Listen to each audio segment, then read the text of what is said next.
So imagine for a moment that you are in Mary's shoes. For you guys, this may be a little tougher, but bear with me here. Imagine that you're a young woman, perhaps as young as 12, engaged to be married. While you come from a respectable family of priestly stock, no one you know of in Nazareth is particularly well off, least of all you. And then something shocking happens. An angel appears and tells you not only are you pregnant, but the child in you will be called the Son of God. He will receive the throne of his ancestor, David, and will reign forever and ever. Now, how many people do you think would believe this story? Would you believe this story upon first hearing it? You might have trouble believing it even yourself. People weren't naive. They knew how babies were made. Knowing that word gets around quickly, perhaps you make plans to get out of town. Maybe a relative could take you in for a while. And that relative turns out to be Elizabeth, living in the hill country to the south. You go there, and you might be anxious about what to expect when you arrive. But Elizabeth bursts out the door, greeting you in a way more remarkable than the angel did. Blessed are you among women, and blessed is the fruit of your womb. Imagine what it would be like to receive that kind of greeting. Hearing something once, even from an angel of God, might be hard to believe.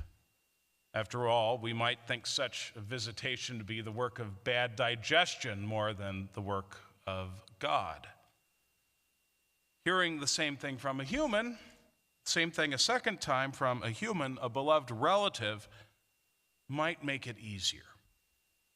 Would confirm the angel's message.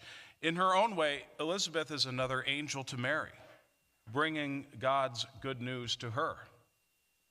In fact, Martin Luther called Elizabeth's exclamation the first sermon on earth. For the first time, the good news of Jesus Christ is proclaimed by a human being. Good news is something of an endangered reality, after all. We're so saturated with bad news that good news gets lost in the shuffle. And after all, we've also been primed for zero-sum thinking. What's good for you is bad for me, and vice versa. We can be tempted to think that God is impossibly distant from this fallen, hurting world. After all, if so much seems to go wrong in our world and in our lives, where can God possibly be?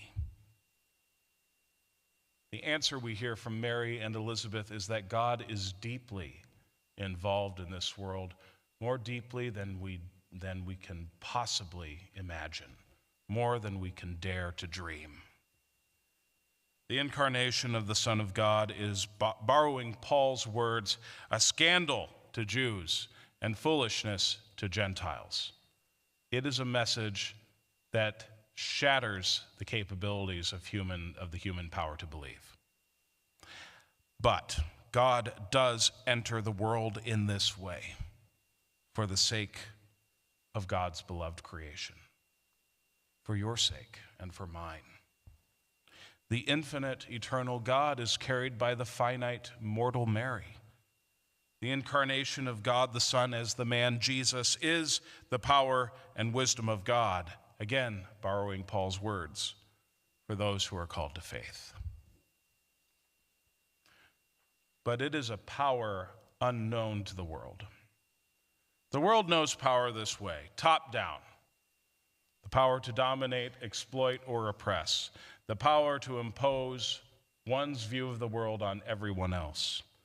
Since the time of the pharaohs, humanity has been caught in a power struggle, and often those struggles have caused great devastation to our planet and to its inhabitants. The wars in Ukraine and in the Middle East have been at their root about power. Who has the power to impose what they believe about the world on everyone else?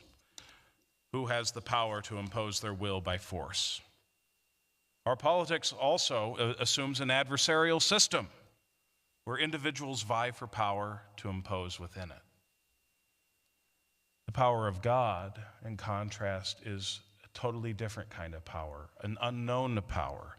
God's power seen in Mary and Elizabeth is a power that begins in the least likely places and in the least likely people. After all, what kind of power did a young Galilean peasant girl have on her own? Probably not very much. What kind of power did an older Judean lady have, even if her husband was a priest? Probably not very much. In these women, though, we see the nature of God's power.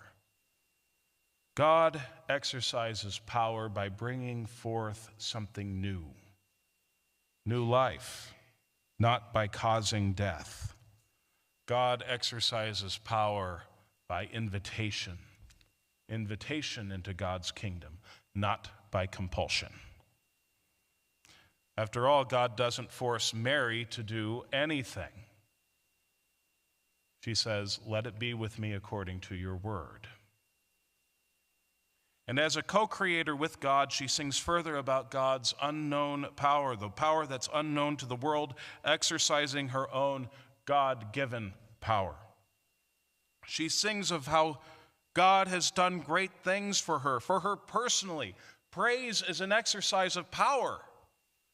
Whatever troubles and heartbreak she will face, and she will face plenty, she knows that God has done great things for her.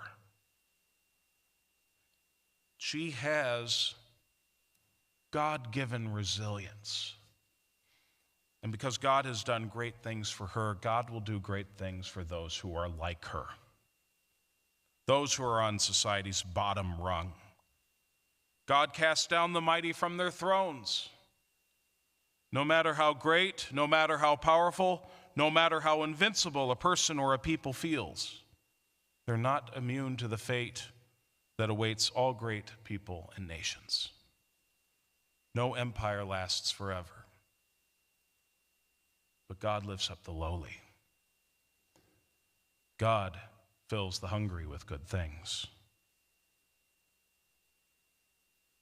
Hungry and lowly like Mary, who are exercising a power that is unknown to the world around them. And that power lifting up in the lowly can be seen in many places, if only we let ourselves see it.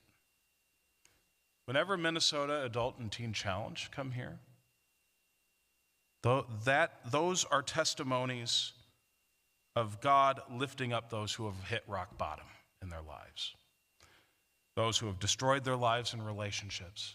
God has lifted them up, and they know this for themselves. And many of those people have testimonies of God's power that astonish and move us because it's something we don't see every day, or that we don't think we can see every day. But God's power is at work. God's power is at work in you and in me and in those we overlook. And despite all the bad news in the world, despite all the loss, tragedy, heartbreak, trauma, God brings us through. God does more than make us resilient. God does something new. Jesus Christ still comes into the world today, just as he did 2,000 years ago, through his word, through the sacraments, and through people.